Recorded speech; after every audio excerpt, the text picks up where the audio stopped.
Hi అండి, hello. ఈరోజు నేను హైదరాబాద్లోని నిమ్స్ హాస్పిటల్లో ఉన్నాను.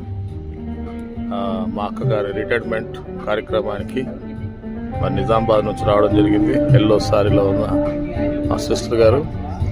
ఇది నిమ్స్ స్టాఫ్ అండి. ఒక కొద్ది నిమిషాల్లో తనకి సన్మాన కార్యక్రమం, మరి పదవి విరమణ కార్యక్రమంలో పాల్పంచుకోవడానికి స్టాఫ్ వీళ్ళందరూ వచ్చారు. మరి దేవుని కృప ద్వారా 32 సంవత్సరాలు ఈ నిమ్స్లో తన పరిచర్య చేయడానికి హాస్పిటల్లో ఒక స్టాఫ్ నర్స్గా దేవుడిచ్చిన భాగ్యాన్ని బట్టి దేవునికి వందనాలు చెల్లిస్తూ, మరి కుటుంబీకులు, పిల్లలు, కోడళ్ళు అందరు కలిసి స్టాఫ్తో పాటు ఇక్కడ రావడం జరిగింది. మరి నేను కూడా ఇందులో పాల్పంచుకునే భాగ్యాన్ని దేవుడు అనుగ్రహించినందుకు దేవునికి వందనాలు చెల్లిస్తూ, మరి ఈ కార్యక్రమం తర్వాత కుటుంబంలో కృతజ్ఞత కూడిక సాయంకాలం ఏర్పాటు చేసుకోవడం జరిగింది. ఏదేమైనా ఇదంతా దేవుని కృప అని భావిస్తున్నాం. మరి కొద్ది నిమిషాల్లో ఈ కార్యక్రమం ప్రారంభించబడుతుంది. అందరం వాళ్ళని దీవించి ఆశీర్వదిస్తాం.